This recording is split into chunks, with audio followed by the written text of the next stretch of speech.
16 বছর পর এই দক্ষিণ জেলা যে সম্মেলন, এই সম্মেলনে প্রমাণিত হয়েছে আগামী দিনে দক্ষিণ জেলার প্রতিটি আসন ধানের শীষ ছাড়া অন্য কারো হবে না। আমি ওয়ার্ড সম্মেলনে গিয়েছি, ইউনিয়ন সম্মেলনে গিয়েছি, উপজেলা সম্মেলনে গিয়েছি, পৌরসভা সম্মেলনে গিয়েছি।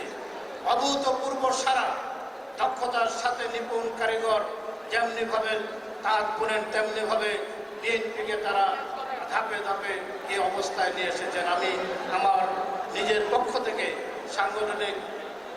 সাংগঠনিক দায়িত্বপ্রাপ্ত হিসাবে তাদেরকে অভিনন্দন এবং ধন্যবাদ জানাই। তারা এই কাজটি সুচারুভাবে করেছে। আজকে বাংলাদেশের সামনে কয়েকটি প্রশ্ন এসেছে। 1971 সালের 25শে মার্চ কালো রাত্রিতে যখন পাক হানাদার বাহিনী নিরস্ত্র মানুষকে হত্যা করে, সেদিন যাদের বাংলাদেশের মানুষকে স্বাধীনতার স্বপ্ন দেখালেন, তারা আত্মসমর্পণ করলেন, আত্মগোপন করলেন। সেদিন 8ম বেঙ্গল রেজিমেন্টের উপ-অধিনায়ক একজন তরুণ মেজর তার ঊর্ধ্বতন কর্মকর্তা কর্নেল চন্দ্রকে হত্যা করে বিপ্লব ময়দানে দাঁড়িয়ে বললেন, গ্রামের উপরে ওই রিভোল্ট আমরা বিদ্রোহ ঘোষণা করলাম এবং 27 তারিখ চট্টগ্রাম কালুঘাট বেতার কেন্দ্র থেকে বাংলাদেশের স্বাধীনতার ঘোষণা দিয়েছেন।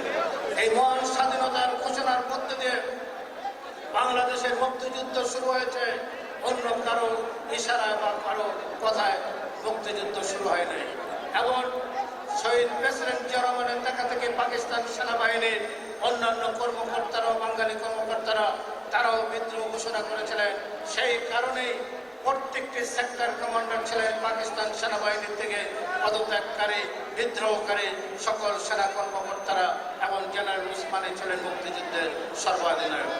আজকে আমি এই কথাটি এই জন্য বলতে চাই, সেদিন 1971 সালের 10 এপ্রিল প্রবাসী সরকার গঠিত হয় এবং 17 এপ্রিল আম্রকাননে মুক্তিজয়ী সেই প্রবাসী সরকার শপথ গ্রহণ করেন। তাজউদ্দিন সাহেব প্রধানমন্ত্রী হিসেবে শপথ গ্রহণ করেন। সৈয়দ নজরুল ইসলাম ওস্তাই রাষ্ট্রপতি, এই কুমিল্লার কৃতি সন্তান খন্দকার মোশতাক পররাষ্ট্রমন্ত্রী হিসেবে শপথ গ্রহণ করেন। ক্যাপ্টেন মনসুর আলী অর্থমন্ত্রী হিসেবে শপথ গ্রহণ করেন।